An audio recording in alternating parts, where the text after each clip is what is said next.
Joël Dornet, ce serait l'occasion de poursuivre sur l'épigénétique, parce que vous l'avez abordé très rapidement en préambule de cette conférence, et pourtant c'est un sujet intéressant. Qu'est-ce que c'est? Alors c'est plus qu'intéressant. L'épigénétique, je vais vous expliquer ce que c'est la grande révolution de la biologie de ces 5 dernières années, pas 10, 20, 30, 5 dernières années. Il y aura une floraison de prix Nobel sur ce sujet. Vous connaissez tous la génétique, c'est l'ADN, le programme du vivant.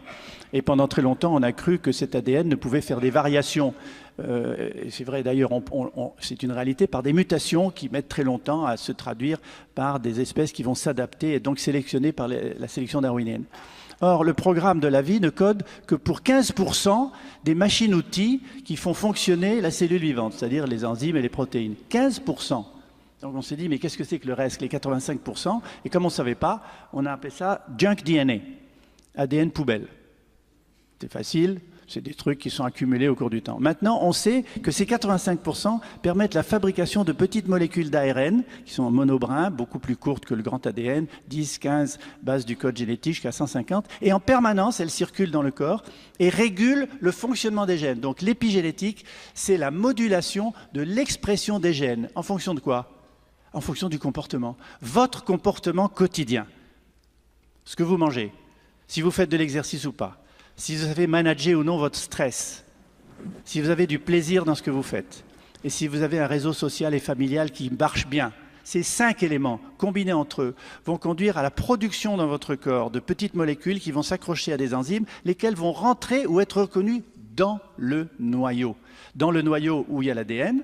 Cet ADN est protégé par une gaine, comme un fil électrique est protégé par du plastique. Cette gaine s'appelle des histones, sont des protéines. Or, l'ouverture de ces histones permet de polymériser l'ADN en ARN messager, qui va permettre de fabriquer les protéines et les enzymes, ou non. C'est comme un livre de cuisine. Vous avez un livre de cuisine où les pages de chapitres sont collées. Si le chapitre du soufflé au fromage est collé, vous ne pouvez pas faire de soufflé au fromage. Par contre, si le chapitre du poulet casserole est décollé, vous faites du poulet casserole. Mais si on recolle le chapitre du poulet casserole et qu'on ouvre le soufflé au fromage, vous ferez du soufflé au fromage. L'ADN, c'est comme ça.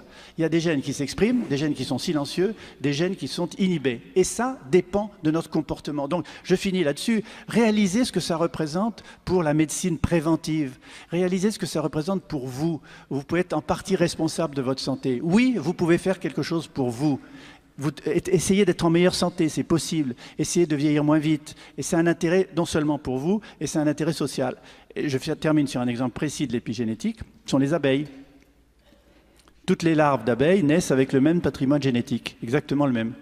Mais si vous donnez de la gelée royale à manger à certaines larves et pas à d'autres, elles deviennent des reines. Vous avez vu la différence entre une larve d'abeille et une reine, ou une abeille ouvrière et une reine. Elle est plus grosse, elle pond des œufs et elle vit plus longtemps. Donc rien que l'alimentation de la gelée royale a méthylé ou acétylé, je ne veux pas rentrer dans les détails chimiques, ces fameuses histones pour permettre aux gènes de s'exprimer ou non. C'est une grande révolution et ça va définir la médecine préventive de demain par rapport à la médecine thérapeutique et au poids de Big Pharma et des médicaments dont on n'est jamais trop sûr que leur interdépendance va causer plus de maladies que celles qu'ils essayent de guérir. Voir ce qui est en train de se produire en ce moment avec des médicaments qui sont retirés du marché régulièrement. Merci.